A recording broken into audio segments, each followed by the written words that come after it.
ನಮಸ್ಕಾರ. ಇದು sensational murder. ಸಾಮಾನ್ಯವಾಗಿ 7 ಗಂಟೆಯ ಒಂದು ಡಿಸ್ಕಷನ್ ರಾಜಕೀಯವಾಗಿರುತ್ತದೆ, ಜನರಲ್ ಆಗಿ ಯಾವುದೋ ಒಂದು ಡಿಸ್ಕಷನ್ ಇರ್ತದೆ. ಆದರೆ ಇವತ್ತು ನಾವು ಕ್ರೈಮ್ಗೆ ಸಂಬಂಧಪಟ್ಟಂತ ವಿಷಯವನ್ನ ಇವತ್ತು ಒಳಸುಳಿಯಲ್ಲಿ ಒಂದು ಡಿಸ್ಕಷನ್ ಸಬ್ಜೆಕ್ಟ್ ಆಗಿ ಇಟ್ಕೊಂಡಿದ್ದೀವಿ. ಕಾರಣ, ಇಡೀ ಒಂದು ಮಂಗಳೂರು ಇವತ್ತು ಬೆಚ್ಚಿ ಬಿದ್ದಿದೆ. ಒಬ್ಬ ವ್ಯಕ್ತಿ ಭಾಸ್ಕರ್ ಶೆಟ್ಟಿ, ನಂದಳಿಕೆ ಅಂದ ಕೂಡಲೇ ನಮಗೆ ಜ್ಞಾಪಕವಾಗುವಂಥದ್ದು ಮುದ್ದಣ್ಣ ಮನೋರಮೆಯರ ಸರಸ ಸಲ್ಲಾಪ. ಅಂದ್ರೆ ಗಂಡ ಹೆಂಡತಿ ಯಾವ ರೀತಿಯಾಗಿ ಅನ್ಯೋನ್ಯವಾಗಿ ಪ್ರೀತಿಯಿಂದ ಬಡತನದಲ್ಲೂ ಕೂಡ ಇರಬಹುದು ಅನ್ನೋದಕ್ಕೆ ಸಾಕ್ಷಿಯಾದಂತ ಊರು. ಅಲ್ಲಿನ ಸಾಹಿತ್ಯವನ್ನ ಕೊಟ್ಟಂತ ಮುದ್ದಣ್ಣ ಮತ್ತು ಮನೋರಮೆಯವರು ನೆನಪಾಗ್ತಾರೆ. ಆದ್ರೆ ಈಗ ನಂದಳಿಕೆ ಅಂದ ಕೂಡಲೇ ಅಲ್ಲಿ ಭಾಸ್ಕರ್ ಶೆಟ್ಟಿ ದೊಡ್ಡ ಉದ್ಯಮಿಯೊಬ್ಬನ ಕೊಲೆಯ ಸುತ್ತ ಹಲವಾರು ಅನುಮಾನಗಳು ಸುತ್ತಕೊಂಡಿದ್ದಾವೆ. ಸ್ವತಃ ಕೈ ಹಿಡಿದ ಧರ್ಮಪತ್ನಿಯ ಮೇಲೆ ಆರೋಪ ಬಂದಿದೆ, ಮಗನ ಮೇಲೆ ಆರೋಪ ಬಂದಿದೆ, ಜೊತೆಗೆ ಗೆಳೆಯರ ಮೇಲೂ ಕೂಡ ಆರೋಪ ಬಂದಿದೆ. ಹಾಗಾಗಿ ಇವತ್ತು ಇಡೀ ಆ ಪ್ರಕರಣ ದಿನದಿಂದ ದಿನಕ್ಕೆ ಹೊಸ ತಿರುವನ್ನು ಕೂಡ ಪಡೀತಾ ಇದೆ. ಇಡೀ ಪ್ರಕರಣದಲ್ಲಿ ಭಾಸ್ಕರ್ ಶೆಟ್ಟಿಯ ಮರ್ಡರ್ ನಿಜಕ್ಕೂ ಕೂಡ ಸೆನ್ಸೇಷನಲ್ ಮರ್ಡರ್.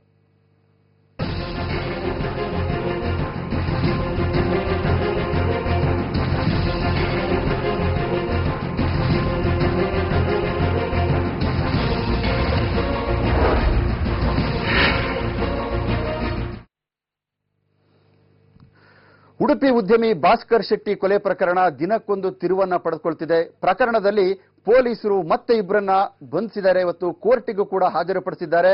ಆದರೆ ವಿಚಾರಣೆಯಲ್ಲಿ ಹಿನ್ನಡೆ ಉಂಟಾಗದಿರಲಿ ಅಂತ ಪೊಲೀಸರು ಪ್ರಬಲ ಸಾಕ್ಷಿಗಾಗಿ ಪರದಾಡ್ತಾ ಇದ್ದಾರೆ. ಪತ್ನಿ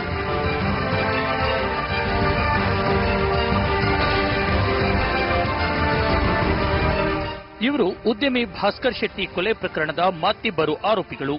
ಒಬ್ಬರು ನಿರಂಜನ್ ಭಟ್ ತಂದೆ ಶ್ರೀನಿವಾಸ್ ಭಟ್, ಇನ್ನೊಬ್ಬ ನಿರಂಜನ್ ಭಟ್ ಕಾರು ಚಾಲಕ ರಾಘವೇಂದ್ರ. ಸಾಕ್ಷ್ಯನಾಶ ಆರೋಪದಡಿ ಮಣಿಪಾಲ ಪೊಲೀಸರು ಇವರನ್ನ ಬಂಧಿಸಿ ಉಡುಪಿ ಕೋರ್ಟ್ಗೆ ಹಾಜರುಪಡಿಸಿದ್ದಾರೆ. ಕೋರ್ಟ್ ಆಗಸ್ಟ್ 26ರವರೆಗೆ ನ್ಯಾಯಾಂಗ ಬಂಧನ ವಿಧಿಸಿದೆ.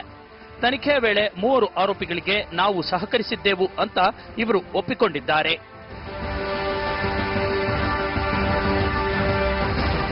ಮತ್ತೊಂದೆಡೆ ಕೊಲೆ ಪ್ರಕರಣದ ತನಿಖೆ ಮುಂದುವರೆದಿದೆ. ಈಗಾಗಲೇ ಹಲವು ಸಾಕ್ಷ್ಯಗಳನ್ನ ಪೊಲೀಸರು ಸಂಗ್ರಹಿಸಿದ್ದು, ಮೃತದೇಹದ ಕುರುವಿನ ಬಗೆಗೆ ಯಾವುದೇ ಬಲವಾದ ಸಾಕ್ಷ್ಯಗಳು ಪತ್ತೆಯಾಗಿಲ್ಲ. ಹೀಗಾಗಿ ಜ್ಯೋತಿಷಿ ನಿರಂಜನ್ ಭಟ್ನ ನಂದಳಿಕೆಯ ನಿವಾಸದ ಹೋಮ ಕುಂಡವನ್ನ ಅಗೆದಿದ್ದಾರೆ. ಅಕ್ಕಪಕ್ಕದವರ ಹೇಳಿಕೆಗಳನ್ನ ಪಡೆದುಕೊಂಡಿದ್ದಾರೆ. ಅಲ್ಲದೆ ಅವಶೇಷ ಬಿಸಾಡಿರುವ ಪಳ್ಳಿ ನದಿಯಲ್ಲಿ ಹುಡುಕಾಟ ನಡೆಸಿದ್ದಾರೆ.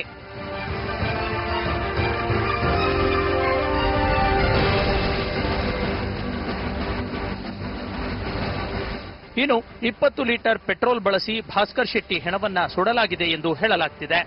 ಒಟ್ಟಾರೆ ಭಾಸ್ಕರ್ ಶೆಟ್ಟಿ ಕೊಲೆ ಪ್ರಕರಣದಲ್ಲಿ ಬಂಧಿತರ ಸಂಖ್ಯೆ 5ಕ್ಕೆ ತಲುಪಿದೆ. ಮತ್ತೊಂದೆಡೆ ಪ್ರಕರಣದ ವಿಚಾರಣೆಯಲ್ಲಿ ಯಾವುದೇ ಹಿನ್ನಡೆಯಾಗಬಾರದೆಂದು ಪೊಲೀಸರು ಪ್ರಬಲ ಸಾಕ್ಷಿಗಾಗಿ ಹುಡುಕಾಡ್ತಿದ್ದಾರೆ. ಮುಂದೇನಾಗುತ್ತೆ ಅನ್ನೋದನ್ನ ಕಾದು ನೋಡಬೇಕಿದೆ. ಹರ್ಷರಾಜ್ ಕೋಡಿಕನ್ಯಾಣ, ಜನಶ್ರೀ ನ್ಯೂಸ್, ಉಡುಪಿ. ಇದು ಭಾಸ್ಕರ್ ಶೆಟ್ಟಿ ಅವರ ಕೊಲೆಯ ಹಿಂದಿನ ಒಂದು ಸುತ್ತವಿರುವಂತಹ ಒಂದು ಡಿಸ್ಕಷನ್.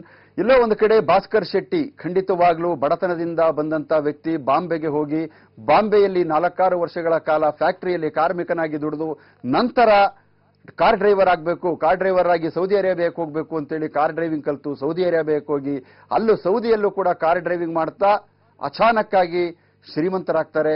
ಅದು ಹೇಗೆ ಶ್ರೀಮಂತರಾಗ್ತಾರೋ, ಸ್ಥಿತಿವಂತರಾಗ್ತಾರೆ. ನಂತರ ನಿಜಕ್ಕೂ ಕೂಡ ದೊಡ್ಡದೊಂದು ದುರಂತಕ್ಕೂ ಕೂಡ ಭಾಸ್ಕರ್ ಶೆಟ್ಟಿ ಎಡೆಯಾಗ್ತಾರೆ. ಯಾಕೆ ಇಂಥದ್ದೊಂದು ದೊಡ್ಡ ಮನೆತನದವರ ಒಂದು ಕೊಲೆ ಈ ರೀತಿಯಾಗಿ ಆಗುತ್ತೆ ಅನ್ನೋದು ಕೂಡ ಹಲವಾರು ಪ್ರಕರಣಗಳಲ್ಲೂ ಕೂಡ ದೊಡ್ಡವರ ಕೊಲೆ ಈ ರೀತಿಯಾಗಿ ಅಂತ್ಯವಾಗೋದ್ರ ಬಗ್ಗೆ ನಾವು ನೋಡಿದ್ದೀವಿ. ಸೊ ಇದ್ರ ಬಗ್ಗೆ ಚರ್ಚೆ ಮಾಡೋದಕ್ಕೆ ACP ಆಗಿದ್ದಂತ GA ಬಾವ ಅವರು ಕೂಡ ನಮ್ಮ ಜೊತೆ ಇದ್ದಾರೆ, ನಿವೃತ್ತ ಹಿರಿಯ ಪೊಲೀಸ್ ಅಧಿಕಾರಿಯವರು. ಸರ್, ಕಾರ್ಯಕ್ರಮಕ್ಕೆ ಸ್ವಾಗತ. ಸರ್, ಪ್ರಥಮವಾಗಿ ನೀವು ಈ ಕೊಲೆಯನ್ನು ನೋಡಿದ್ದೀರಾ. ನಂದಳಿಕೆ ಅಂದ ಕೂಡಲೇ ನೀವು ಮಂಗಳೂರು ಆ ಭಾಗದವರೇ ಆಗಿದ್ದೀರಾ. ಇಡೀ ಪ್ರಕರಣ ಮಂಗಳೂರಿನಲ್ಲಿ ಒಂದು ಸೆನ್ಸೇಷನ್ ಕ್ರಿಯೇಟ್ ಮಾಡಿದೆ. ಎಲ್ಲೋ ಒಂದು ಕಡೆ ನಂದಳಿಕೆಗೆ ಒಂದು ಮಡಿವಂತಿಕೆಯ ಒಂದು ಸೊಗಡಿತ್ತು, ಅಲ್ಲೊಂದು ಪ್ರೀತಿ ಇತ್ತು, ವಿಶ್ವಾಸ ಇತ್ತು, ಜನರ ಒಂದು ಬಾಂಧವ್ಯವಿತ್ತು. ಆದರೆ ಇದೊಂದು ಮರ್ಡರ್ ಕೇಸ್ ಇವತ್ತು ನಂದಳಿಕೆಯಲ್ಲಿ, ಮಣಿಪಾಲದಲ್ಲಿ, ಉಡುಪಿಯಲ್ಲಿ, ಮಂಗಳೂರಿನಲ್ಲಿ ದೊಡ್ಡ ಮಟ್ಟದ ಚರ್ಚೆಗೆ ಎಡೆ ಮಾಡಿಕೊಟ್ಟಿದೆ. ಪ್ರೀತಿ ಬಾಂಧವ್ಯ ಚೆನ್ನಾಗಿಲ್ಲ ಅಂತಂದ್ರೆ ಈ ತರದ್ದೊಂದು ಮರ್ಡರ್ ಆಗ್ತದೆ ಅಂತ. ನಿಜವಾಗಿ ಒಂದು ಫ್ಯಾಮಿಲಿ, ಕುಟುಂಬ, ಮದುವೆ ಇವೆಲ್ಲ ಬಹಳ ಪವಿತ್ರವಾದ್ದು. ಇಲ್ಲಿ ಯಾವಾಗ ಪ್ರೀತಿ ಇಲ್ಲ, ಯಾವಾಗ ಪ್ರೀತಿಗೆ ಬೆಲೆ ಇಲ್ಲ, ಯಾವಾಗ ಸಂಪತ್ತು ಆಸ್ತಿ ಬಗ್ಗೆ ಪ್ರೀತಿ ಜಾಸ್ತಿ ಆಯಿತು, ಆವಾಗ ಈ ಕಡೆ ಪ್ರೀತಿ ಕಡಿಮೆ ಆಗ್ತದೆ. ಇದಕ್ಕೆ ನನಗೆ ತಿಳಿದ ಮಟ್ಟಿಗೆ ನಾವು ಬಹಳ ದಿವಸದಿಂದ ಈ ಒಂದು 2-3 ದಿವಸದಿಂದ ಓದ್ತಾ ಇದ್ದಾಗೆ, ಟಿವಿಯನ್ನು ನೋಡ್ತಾ ಇದ್ದಾಗೆ, ಈ ಒಂದು ಕೊಲೆ ಒಂದು ಗಂಡ ಹೆಂಡತಿ ಸಂಬಂಧ ಕೂಡ ಅಲ್ಲಿ ಸರಿಯಾಗಿಲ್ಲದ್ದು, ಹೆಂಡತಿದ್ದು ಕೂಡ ಒಂದು ನಡವಳಿಕೆ ಕೂಡ ಸರಿಯಾಗಿಲ್ಲದ್ದು, ಜೊತೆಯಲ್ಲಿ ಗಂಡನ ಆಸ್ತಿ ಮೇಲೆ ಹೆಂಡತಿ ಮಕ್ಕಳ ಕಣ್ಣು, ನಮ್ಮ ಆಸ್ತಿ ನಮಗೆ ಬರಬೇಕಾದ ಆಸ್ತಿ ಎಲ್ಲೇ ಹೋಗುತ್ತೆ ಎಂಬ ಒಂದು ಭಯ, ಇವೆಲ್ಲವನ್ನೂ ಇದ್ದ ಕಾರಣ ಈ ಒಂದು ಕೊಲೆ ಆಯಿತು ಅಂತ ಹೇಳ್ಕೊಂಡು ನನಗೆ ಅನಿಸ್ತಾ ಇದೆ. ಜೊತೆಯಲ್ಲಿ ಈ ಭಾಸ್ಕರ್ ಶೆಟ್ಟಿ ಬಗ್ಗೆ, ಅದರಲ್ಲೂ ನಾನು ತಿಳಿದ ಮಟ್ಟಿಗೆ ನಂದಳಿಕೆ ಕೂಡ ಕಾರ್ಕಳ ತಾಲೂಕಿನಲ್ಲಿ ಊರಲ್ಲಿ ಕೆಲಸ ಮಾಡಿದ್ದೀನಿ. ಬಹಳ ಕವಿಗೆ ಪ್ರೇಮ ಒಂದು ಹೆಸರಾಂತ ಒಂದು ಸ್ಥಳ ನಂದಳಿಕೆ ಅಂದ್ರೆ ಬಹಳ ಪ್ರಾಮುಖ್ಯವಾದ ಸ್ಥಳ. ಅಲ್ಲ ಸ್ಥಳ ಆ ಊರಿಗೆ ಕೂಡ ಒಂದು ಕೆಟ್ಟ ಹೆಸರು ಬರುವಂತಹದ್ದು ಪರಿಸ್ಥಿತಿ ಇಲ್ಲಿ ಬಂದಿದೆ ಇಲ್ಲಿ. ಮತ್ತೆ ಬಂಟ್ ಸಮಾಜದ ಒಂದು ಸಮಾಜದಲ್ಲಿ ನಡೆದಂತಹ ಕೊಲೆ.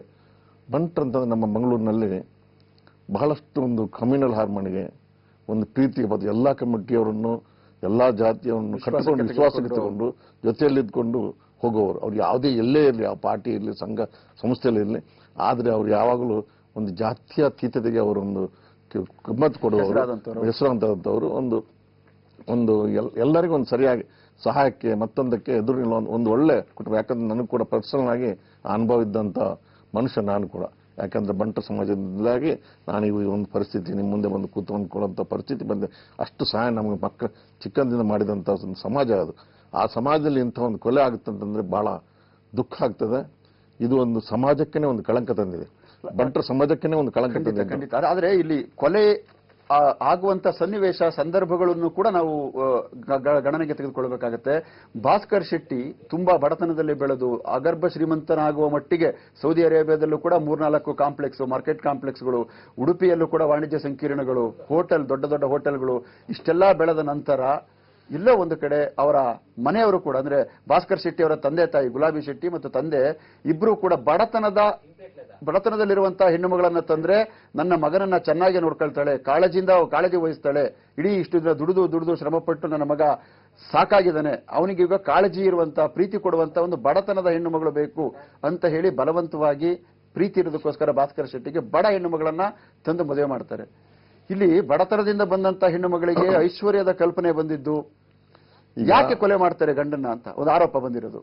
ಈಗ ನೋಡಿ, ಇಲ್ಲಿ ನಮಗೆ ತಿಳಿದ ಮಟ್ಟಿಗೆ ಭಾಸ್ಕರ್ ಶೆಟ್ಟಿ ಅವರು ಬಡತನದಿಂದ ಬಂದು ಡ್ರೈವರ್ ಕೆಲಸಕ್ಕೆ ದುಬಾಯಿಗೆ ಹೋದರು. ಇವರು ಬಹಳಷ್ಟು ಜನ ಮಂಗಳೂರಿನವರು ಅಲ್ಲಿ ಈ ರೀತಿಯಾಗಿ ಶ್ರೀಮಂತರಾಗಿ ಬಹಳ ದೊಡ್ಡ ಆಗರ್ಭ ಶ್ರೀಮಂತರಾಗಿ ಬೆಳೀತಾ ಇದ್ದಾರೆ. ಅದರಲ್ಲಿ ಭಾಸ್ಕರ್ ಶೆಟ್ಟಿ ಕೂಡ ಒಬ್ಬರು. ಇಲ್ಲಿ ಅವ್ರ ಮನೆಯವರು, ಕುಟುಂಬದವರು, ತಂದೆ ತಾಯಿಗಳು, ನಮ್ಮ ಬಡ ಹೆಣ್ಮಗಳು ಬಂದ್ರೆ ಆ ಒಂದು ಅತ್ತೆ ಮಾವ ಗಂಡ ಹೆಂಡತಿ ಎಲ್ಲ ಒಳ್ಳೆ ರಿಲೇಶನ್ಶಿಪ್ ಇರುತ್ತೆ, ಚೆನ್ನಾಗಿ ನೋಡ್ಕೋತಾರೆ ಎಂಬ ಒಂದು ಒಳ್ಳೆ ಉದ್ದೇಶ ತಂದಿದ್ದಾರೆ. ಆದ್ರೆ ಬಂದ ನಂತರ ಗಂಡನ ಒಂದು ಶ್ರೀಮಂತಿಕೆ ಆ ಒಂದು ಇದು ಅವ್ರಿಗೆ ಅನುಭವ ಆಗಿ, ಈ ಜೊತೆಯಲ್ಲಿ ಈ ಗಂಡ ದುಬಾಯಿಯಲ್ಲಿರೋ ಕಾರಣ ಇಲ್ಲಿ ಇವರಿಗೆ ಬೇರೆ ಈಗ ಪೊಲೀಸರು ತಿಳಿದ ಒಂದು ಪೊಲೀಸ್ ಇನ್ವೆಸ್ಟಿಗೇಷನ್ ಬಂದಾಗೆ ಒಂದು ಅನೈತಿಕ ಸಂಬಂಧ ಕೂಡ ಅಲ್ಲಿ ಬೆಳೀತು. ಅದರಿಂದಾಗಿ ಇದಕ್ಕೆ ಕಾರಣ ಆಯ್ತು. ಅಂದ್ರೆ ಗಂಡನಿಗೆ ಕೂಡ ಸಿಟ್ಟು ಬರ್ಲಿಕ್ಕೆ, ಭಾಸ್ಕರ್ ಶೆಟ್ಟಿ ಸಿಟ್ಟು ಬರ್ಲಿಕ್ಕೆ, ಅದು ಎಲ್ಲಿ ತನಕ ಅಂತಂದ್ರೆ ಒಂದು ಡೈವೋರ್ಸ್ ತನಕ ಹೋಗ್ಲಿಕ್ಕೆ ಕೂಡ ಕಾರಣ ಆಯ್ತು. ನಮ್ಮ ಇಂಥ ಒಂದು ಹೆಂಡತಿಗೆ ಮಗನಿಗೆ ನಮ್ಮ ಆಸ್ತಿ ಹೋಗಬಾರ್ದು, ಬೇರೆ ಯಾರು ಬೇಕಾದ ತಿನ್ನಲಿ, ನಮ್ಮ ಆಸ್ತಿಯನ್ನು ನನ್ನ ಸಂಬಂಧಿಕರು ಇವರಿಗೆ ಬರ್ಕೊಡ್ತೇನೆ ಎಂಬ ಆ ಮಟ್ಟ ತನಕ ಭಾಸ್ಕರ್ ಶೆಟ್ಟಿ ಹೋಗ್ಲಿಕ್ಕೆ ಹೋದ ಕಾರಣ ಈ ಒಂದು ಕೊಲೆಗೆ ಕಾರಣ ಆಯ್ತು ಅಂತ ನಮ್ಮ ಪೊಲೀಸ್ ಇನ್ವೆಸ್ಟಿಗೇಷನ್. ಅಂದ್ರೆ ಈ ಒಂದು ಕೊಲೆಯಲ್ಲಿ ಸೆಕ್ಸ್ ಮತ್ತು ಮನಿ ಎರಡೂ ಕೂಡ ಸೇರ್ಕೊಂಡಿವೆ. ಸೆಕ್ಸು, ಮನಿ, ಪ್ರೀತಿ ಇಲ್ಲ, ಆಸ್ತಿ. ಅದೇ ಪ್ರೀತಿ ಇಲ್ಲಿ ಈ ಮಾನವೀಯ ಸಂಬಂಧಕ್ಕಿಂತ, ಗಂಡ ಹೆಂಡತಿ ಸಂಬಂಧಕ್ಕಿಂತ ಪ್ರೀತಿಗಿಂತ ಜಾಸ್ತಿ ಇಲ್ಲಿ ಆಸ್ತಿ ಪಾಸ್ತಿಗಳ ಮೇಲೆ ಪ್ರೀತಿ ಬಂದ ಕಾರಣ ಈ ಒಂದು ಕೊಲೆ ಆಗಿದೆ ಅಂತ ಅನಿಸ್ತದೆ. ಅಲ್ಲ, ಆದ್ರೂ ಮಗನಿಗೆ ಗಂಡ ಹೆಂಡತಿಯವರು ದೂರ ಇದ್ರು, ಎಲ್ಲೊಂದ್ ಕಡೆ ಅವರು ಸೌದಿಗೆ ಹೋಗ್ಬೇಕಾಗಿತ್ತು, ಮತ್ತೆ ಜಿಪಿಯನ್ನು ಕೂಡ ಮಾಡ್ಕೊಟ್ಟಿದ್ರು ಅವರು. ಇಡೀ ಉಡುಪಿಯಲ್ಲಿ ಇದ್ದಂತ ಅಷ್ಟು ವಾಣಿಜ್ಯ ಮಳಿಗೆಗಳಿಗೇನಿದ್ದಾವೆ, ಹೋಟೆಲ್ ಏನಿದೆ, ಇದೆಲ್ಲ ವ್ಯವಹಾರವನ್ನು ಮಾಡ್ತಿದ್ದು ರಾಜೇಶ್ವರಿ ಅವರೇನೆ. ಜಿಪಿಯನ್ನು ಕೂಡ ಮಾಡ್ಕೊಟ್ಟಿದ್ರು. ಇವರು ಸೌದಿಗೆ ಹೋಗ್ತಾ ಇದ್ರು, ಆಗಾಗ ಭಾಸ್ಕರ್ ಶೆಟ್ಟಿ ಅವರು ಪದೇ ಇಲ್ಲಿಗೆ ಬರಕ್ ಆಗ್ತಾ ಇರಲಿಲ್ಲ. ಆ ಸಂದರ್ಭದಲ್ಲಿ ಜಿಪಿಎ ಮಾಡ್ಕೊಟ್ಟಿದ್ರು. ಎಲ್ಲ ವ್ಯವಹಾರ ಇವ್ರ ಕೈಯಲ್ಲೂ ಇತ್ತು. ಸೊ ಹಾಗಿದ್ರೂ ಕೂಡ ಇದೊಂದು ಮರ್ಡರ್ ಮಾಡಬೇಕು ಅನ್ನೋ ಉದ್ದೇಶ ಆ ಹೆಂಗಸಿಗೆ ಬಂದಿದ್ದಾದ್ರೂ ಯಾಕೆ? ಇಲ್ಲಿ ಜಿಪೆ ಇತ್ತು, ವ್ಯವಹಾರ ಮಾಡ್ತಾ ಇದ್ರು, ಅದು ಸರಿಯಾದ ಪ್ರೀತಿ ವಿಶ್ವಾಸ ಇದ್ದ ಕಾರಣ ಅವ್ರು ಮಾಡಿಕೊಟ್ಟಿದ್ರು. ಆದ್ರೆ ಅದರದ್ದು ದುರುಪಯೋಗ ಮಾಡಿಕೊಂಡ ಕಾರಣ ಹೆಂಡತಿ ಒಂದು ನಡವಳಿಕೆ ಮೇಲೆ ಸಂಶಯ ಬಂದು ಅಥವಾ ಹೆಂಡತಿದ್ದು ಆ ಒಂದು ನಡವಳಿಕೆ ಕನ್ಫರ್ಮ್ ಆದ ನಂತರ ಈ ಗಂಡನಿಗೆ ಈ ರೀತಿ ಒಂದು ಡೈವರ್ಸ್ ಮಾಡುವಂತ ಸಂಬಂಧ ಬಂತು, ಅವರಿಗೆ ಒಂದು ಪ್ರಮೇಯ ಬಂತು. ಜೊತೆಯಲ್ಲಿ ತನ್ನ ಆಸ್ತಿ ಕೂಡ ಹೋಗಬಾರ್ದು ಎಂಬ ಒಂದು ಕಠಿಣ ನಿರ್ಧಾರಕ್ಕೆ ಭಾಸ್ಕರ್ ಶೆಟ್ಟಿ ಬಂದಿರಬೇಕು. ಆದರೂ ಇಂಥ ಒಂದು ಕಠೋರ ನಿರ್ಧಾರಕ್ಕೆ ಒಂದು ಹೆಂಡತಿ ಆದವಳು, ಮಗಳಾದವಳು, ಮಗ ಮತ್ತು ತಾಯಿ ಸೇರ್ಕೊಂಡೊಂದು ಅಪ್ಪ ತನ್ನ ಗಂಡ ಇವನ್ನು ಸಾಯಿಸ್ತಾರೆ ಅಂತಂದ್ರೆ ಬಹಳ ಒಂದು ನಿಜವಾಗಿ ಬಹಳ ದೊಡ್ಡ ದುರಂತ ಒಂದು ಅಂತ ಅನಿಸ್ತದೆ. ಇಂಥದ್ದು ಆ ಸಮಾಜದಲ್ಲಿ ಆಗಬಾರ್ದು. ಇವರೊಂದು ಕ್ರಿಮಿನಲ್ ಮೈಂಡ್ನವರಲ್ಲ, ಆದ್ರೆ ಆ ಹೆಂಗಸಿನ ಮೈಂಡ್ ಇವ್ರು ಯಾವ ರೀತಿಯಿಂದ ಯಾವ ಉದ್ದೇಶದಿಂದ ಹೆಣ್ಮಕ್ಳು ತಂದ್ರು ಅದ್ರ ತದ್ವಿರುದ್ಧವಾಗಿ ಆ ಹೆಣ್ಮಕ್ಳು ಬೆಳೆದ ಕಾರಣ ಈ ಪರಿಸ್ಥಿತಿ ಬಂದಿದೆ. ಖಂಡಿತ ಚರ್ಚೆ ಮಾಡೋಣ. ಇವರೇನು ಕ್ರಿಮಿನಲ್ ಮೈಂಡ್ ಅಲ್ಲ, ಆದ್ರೆ ಆಸ್ತಿ ಮತ್ತು ಹಣ ಮತ್ತೆ ಸೆಕ್ಸ್ ಇವೆಲ್ಲವೂ ಕೂಡ ಅವರನ್ನ ಕ್ರಿಮಿನಲೈಸ್ ಆಗಿ ಮಾಡುವಂತ ಹಂತಕ್ಕೆ ಬಂದು ತಲುಪ್ತಾ. ಚರ್ಚೆ ಮಾಡೋಣ ಒಂದು ಬ್ರೇಕ್ನ ನಂತರ.